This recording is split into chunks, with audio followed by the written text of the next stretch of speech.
যারা আমাকে শুরু থেকে ফলো করেন অথবা আমার ভিডিও দেখেন তারা নিঃসন্দেহে মনে রাখবেন বা মনে আছে, সেটা হচ্ছে আমি শুরু থেকে বলেছি, যখন অনেক কঠিন সময় ছিল, যখন সাকিবকে নিয়ে কথা বলাও অনেক কঠিন ছিল, সেই সময়ে বলেছি যে সাকিব আল হাসান একদিন ফিরবেন, একদিন দেশের হয়ে খেলবেন, একদিন সবাইকে বিদায় জানিয়ে মাঠ থেকে বিদায় নেবেন। ওই কঠিন সময়েও আমি সেই কথা বলেছি এবং কেন বলেছি এখন হয়তো বা বুঝতে পারছেন। সেই সময়টা অনেক কঠিন ছিল।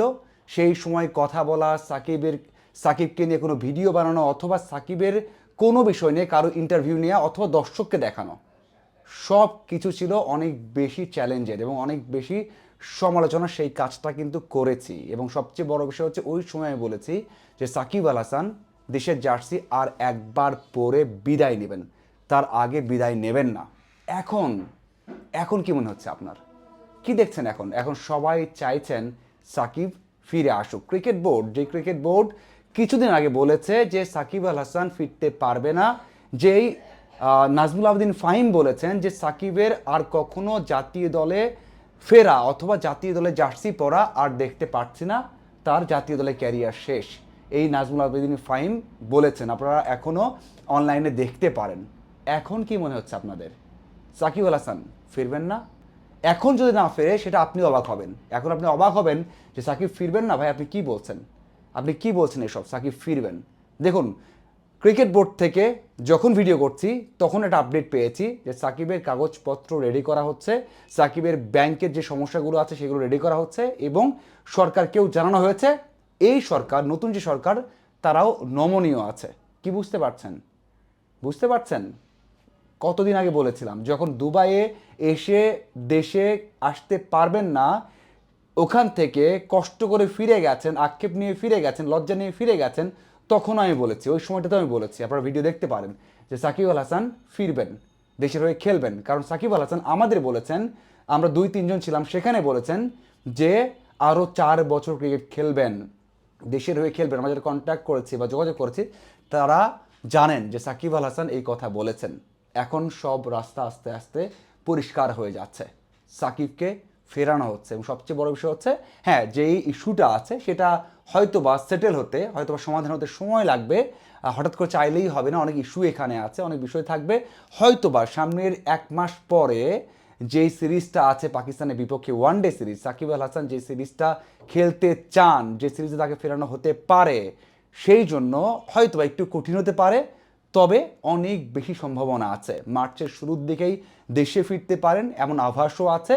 এই বছরের শেষের দিক, এই মাসের শেষের দিকে হবে না, এই মাসের কাজ করা অনেক কঠিন, তবে মার্চের প্রথম সপ্তাহের শেষের দিকে অথবা 8-9 তারিখ বা 10 তারিখের দিকে ব্যাক করতে পারেন, যদি যেভাবে কাজ শুরু করা হয়েছে এভাবে শেষ করা যেতে পারে। হ্যাঁ, কিছু জায়গায় আপস ডাউনস থাকতে পারে, হয়তোবা কখনো কাজ এগিয়ে যাচ্ছে মনে হতে পারে, আবার কখনো পিছপা হওয়া লাগতে পারে। সেই সব বিষয় চিন্তা করে এই সিরিজের লক্ষ্য আছে, তবে অনেক বেশি টাইট হয়ে যেতে পারে, যে হবে কি হবে না এমন একটা শঙ্কা থাকতে পারে সাকিবকে নিয়ে। যদিও সাকিব নিজে তৈরি হচ্ছেন, আমরা দেখেছি বিভিন্ন যোগাযোগ মাধ্যমে আমাদের সাথে যখন কথা হয়েছে বা বিভিন্ন ইন্টারভিউতে দেখা গেছে যে তিনি খেলতে মুখিয়ে আছেন। এখন আসা যাক গুরুত্বপূর্ণ কথাই, যে সাকিব 3টা ফরম্যাটেই খেলতে চেয়েছেন, 3টা ফরম্যাট খেলবেন আরও একবার করে নিশ্চিত, খেলবেন নিশ্চিত। হয়তোবা এরপরে টেস্ট খেলতে চাইবেন না বা কোনো একটা ফর্ম্যাট থেকে বিদায় নিতে পারেন, হয়তোবা ওডিআই এবং টি-20 চালিয়ে যাবেন, এমনটাও হতে পারে। যদিও টি-20তে সাকিব আল হাসানের সব শেষ,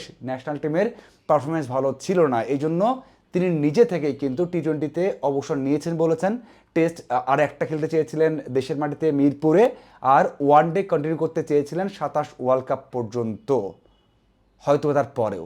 তার মানে 27 ওয়ার্ল্ড কাপ খেলছেন, এটা আমি অনেকবার বলেছি, যারা আমার ভিডিও দেখেছেন। সেটা এখন নিশ্চিত, যদি কোনো কারণে সাকিব বড় ইনজুরিতে না পড়েন, কোনো মানে অপ্রত্যাশিত ঘটনা না ঘটে। মিলছে কি আমার কথাগুলো? আমার মনে হয় মিলে যাচ্ছে এবং মিলবে। এখন আসা যাক সবচেয়ে গুরুত্বপূর্ণ একটা কথা, সেটা হচ্ছে এই ক্রিকেট বোর্ড, এই ক্রিকেট দল, এই বাংলাদেশের সাকিবকে এখনও দরকার। প্রত্যেকটা ক্রিকেটার আত্মবিশ্বাসের অভাবে আছে, প্রত্যেকটা ক্রিকেটার নিজেদের এখন অনিরাপদ ভাবে, সেটা দলের জন্য হোক বাইরে হোক। প্রত্যেকটা ক্রিকেটার যে সম্মান নিয়ে ঘুরতো সেটা নেই। এটা ফেরাতে একমাত্র বড় ভূমিকা পালন করতে পারেন সাকিব আল হাসান। শুধুমাত্র সাকিব আল হাসানই পারেন সব কিছুকে ব্যাক করাতে। আন্তর্জাতিকভাবে যেই সম্মানটা ক্ষুণ্ণ হয়েছে, এই যে বোর্ডটা আছে, যে বোর্ডটা বাংলাদেশকে ছোট করেছে, মানে শুধু বিশ্বকাপ খেলতে যাওয়ার যাওয়া নয়, মিটিং হোক, ভোটিং হোক, সব কিছুতে, সেখানেও সাকিবের মতো একজন পার্সোনালিটি বা ক্রিকেটার পারে সবার মধ্যে একটা কানেকশন তৈরি করতে এবং বাংলাদেশকে আবারও আগের পর্যায়ে আত্মবিশ্বাস নিয়ে খেলার যেই সাহসটা, সেটা সাকিব দিতে পারেন। এই একটা বিষয় সবচেয়ে গুরুত্বপূর্ণ। সাকিব ব্যাটিং কেমন করলেন, বোলিং কেমন করলেন, ফিল্ডিং কেমন করলেন, তার থেকে বড় বিষয় এটা। যারা খেলা দেখেছেন, আমি হাজারো বড় আমার ভিডিওতে বলেছি, সাকিব আল হাসানের মাঠে থাকা মানেই প্রতিপক্ষের ভয়। সাকিব আল হাসান মাঠে থাকা মানেই হচ্ছে একটা ব্রেন, যেটা বাংলাদেশের কখনো কারো ছিল না। অপোনেন্টের ব্যাটসম্যানটা কখন কোন দিয়ে খেলবে, কী করতে পারে, তাদের প্ল্যান কী হতে পারে, সাকিব বসে জানতে পারেন, ড্রেসিং রুমে বসে জানতে পারেন সেটা। তো এইটা দরকার সাকিব আল হাসানের, এটা দরকার বাংলাদেশ দল, এবং সেই কাজটা কিন্তু সাকিবকে দরকার বাংলাদেশ ক্রিকেটারদের জন্য, তাদের আত্মবিশ্বাস বাড়ানোর জন্য, তাদের সম্মান ফেরানোর জন্য, ক্রিকেট বোর্ডের যে ইমেজ নষ্ট হয়েছে তার জন্য, এবং বাংলাদেশের আত্মবিশ্বাস নিয়ে, পুরো বাংলাদেশের সম্মান নিয়ে খেলার জন্য সাকিবকে দরকার। আপনাদের কী মনে হয় জানাবেন। ধন্যবাদ।